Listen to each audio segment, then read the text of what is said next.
everyone, and another really warm welcome to our new discounting playbook bootcamp, where we're getting all the top tips on how to get more from your discounting strategy this Black Friday, Cyber Monday. I'm Fiona Stevens, Head of Marketing at LoyaltyLion, and today I'm joined by Jeremy Horowitz from Daasity. Jeremy, thank you so much for joining us.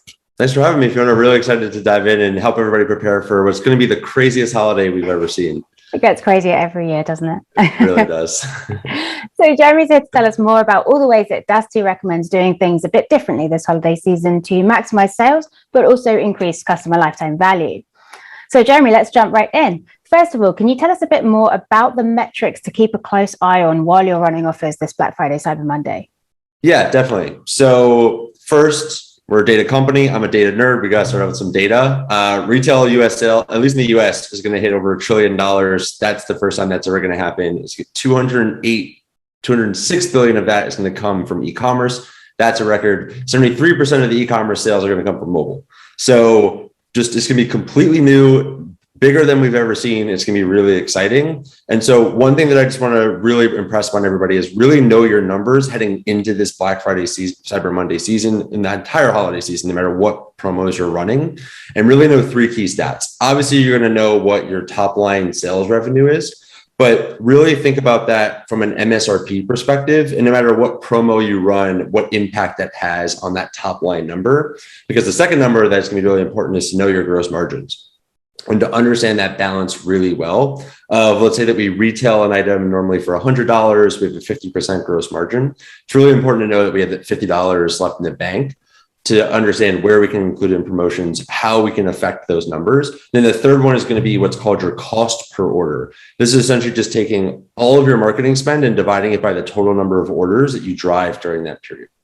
And what's really important about using these 3 is if you just subtract one from the other and then take into account where you're going to lose on some of that top line margin from your promotional strategy, you get to a really granular understanding. And you can do this on a product level or at a category level, what the actual dollars that will net out, right? Let's say that $100 item, we're going to combine with a couple other products, and we're actually going to make $80 on that first product, which means that we're actually taking out our $50 costs. We only have $30 left. If we go and spend more than $30 in marketing, we just basically didn't make any money to move product. So really knowing your numbers, analyzing your performance, and understanding what that impact will be, because let's be honest, marketing costs are probably going to be an all-time high this holiday as well. So getting a really good understanding of those numbers and then using that data to inform your promotional strategy is going to be the key to netting out at a unprofitable or barely profitable holiday season versus one that will give you really the cash that you need to propel you into the 2022. Such great advice. And I love what you said about balance. I think I'm sort of balancing like fear and excitement at some of the numbers you just shared about how big this is going to be. But I think you're absolutely right. It's balancing, what you spend and what you can make, and just trying to come out of it on top, really. That's amazing. Thank you. And secondly, what are your top tips around bundles? I know as a consumer, I'm a real fan of these, so I'd love to hear more. Yeah, I think the holiday season is the perfect opportunity for bundles. And going back to that exact math that I just laid out, it changes your numbers up. And it does this really cool thing where you're allowed to give a very great value to the customers without discounting. And you can also raise all of those numbers. So let's take the same math, same product. Let's say we combine it with just 2 items. It's a $100. Let me come up with something fun really quickly. $100 pair of sunglasses and a $50 really fancy bracelet. If we bundle those 2 things together, what's really cool is depending on our margins, we can make more profit, make more money, and provide a better value to customers. And you also move more inventory. So it really checks off all the lists it provides all the financials that we need. It moves more inventory out of our warehouse, which has all the great benefits to the business that does from a logistics and financial perspective. And then the third piece also is customers love bundles, especially during the holiday season. And why I say that is they're naturally gifting it. So there's many ways you can go about bundling, and there's many different tactics. But at the end of the day, it's a neat encapsulated present that someone can easily give to somebody else. And so that's going to be so important because it's a no-brainer. It's easy to push. And then what I've seen other brands do really well in the past, and one of our client movement watches actually does is where they sell a watch and a watch band and maybe sunglasses in a bundle, is they'll advertise and put their marketing dollars against the bundle, knowing that people will still come back and buy the individual product. And also what that does is it allows you to turn your marketing dollars more efficiently, because you can plan to sell against the higher AOV price points. You can actually afford to increase that marketing spend. And then everybody who falls off and doesn't buy the bundle, but buys the individual product, you can still engineer your economics to make that work as well. And it's a great way to go and just be more aggressive, knowing that especially like CPMs on social medias and most channels are going to be more expensive. It allows you to re-architect your own spend and your own economics to get more aggressive. The second piece also is you really want to identify the margins of those products. So in that example before, your hero products are a great way to anchor people in. And then what we're finding a lot of our brands doing is what we call our margin versus volume analysis. So in one of our dashboards, we analyze for all historical product sales, how many units are you selling? And then how high of a margin are those units? And for most brands, typically what they'll find is their hero products are very high volume, not that high margin. So if you really creatively take a low volume, high margin product and combine that into a bundle, that's what will give you that background economics, where the second product may not be a very high dollar value, but it adds a lot of profit to you on the back end. So that's how you can structure it, that you can give a great value offer, sell multiple products, and then move them. And then you can also analyze where it's called product affinity, or if customer bought A, they also buy B together. And when you take those three components and combine them together, that's where the magic really happens. And that's where you can create great bundles that you know that customers are going to want, and that also will be profitable as you can go and aggressively sell against them. And I think and it really makes you do a little bit of honest looking at your hero products as well. And, you know, if you really dig into the data, it might not always be the things that you thought. So great exercise to do ahead of time, definitely. Yeah, definitely. And also, I think the big difference of the entire rest of the year versus this period is if your marketing spend is lower and your CPAs are lower going into this time period, you probably can make that tight margin work, and you probably can eke out some profits. But as soon as those CPAs jump up and they get a lot more expensive, that's where you need to get more creative, and that's where you need to give yourself more padding, so that you can essentially take the brunt of those higher marketing cost. That makes a lot of sense. Brilliant advice. And finally, let's talk about limited editions. Yeah, so this is, to me, the most underutilized, but my absolute favorite tactic for the holiday season.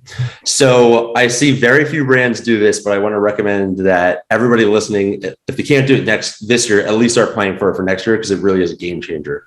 So everybody is going to be doing discounting down and some type of promotion where it's value off of current product to essentially move it out end of year, so you get the cash to replenish for next year. And that's kind of traditionally, I don't know, since Black Friday started 80, 100 years ago, whenever it was, has always been the financial strategy behind it. But the brands that are really taking this as a brand growth moment are dropping new products on their biggest promo days. And they're using it as a way to pull in new customers.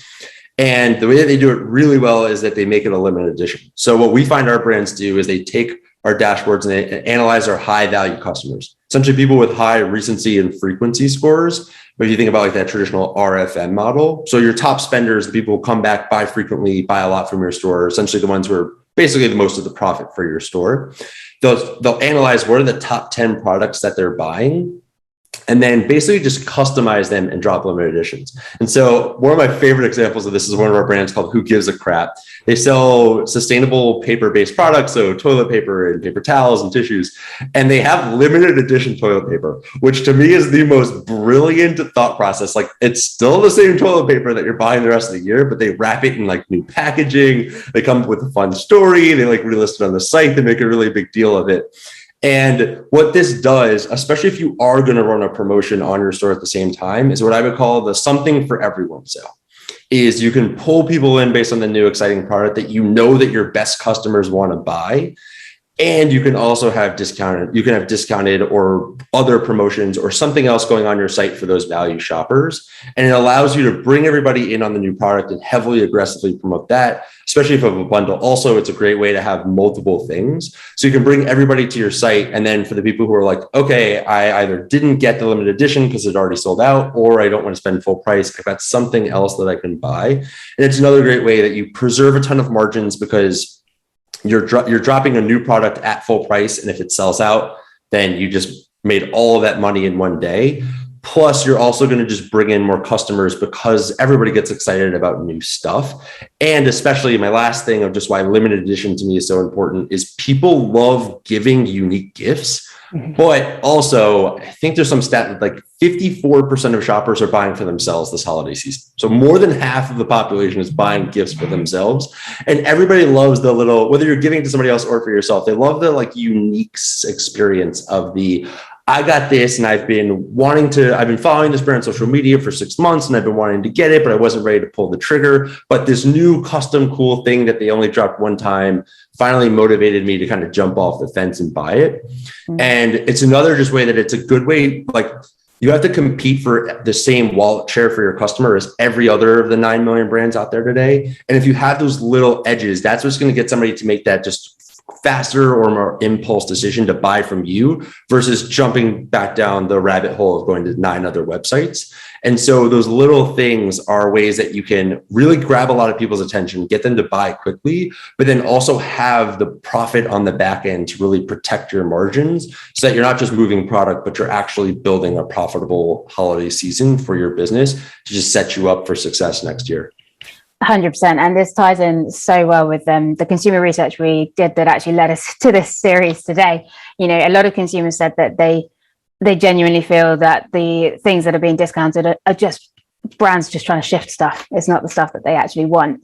And they also said that early access to new products or unique access to new products would be as compelling to make a purchase as discounts over the holiday period as well.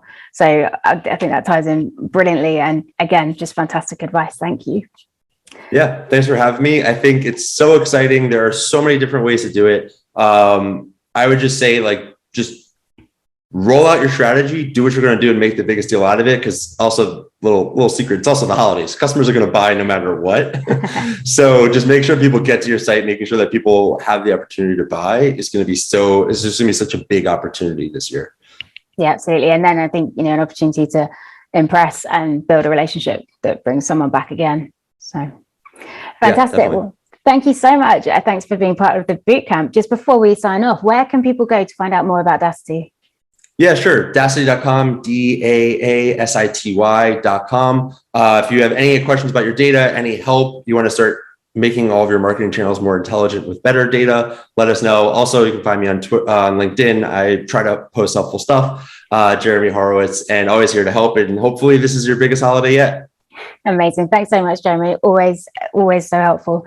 Stay tuned for more from our new discounting playbook.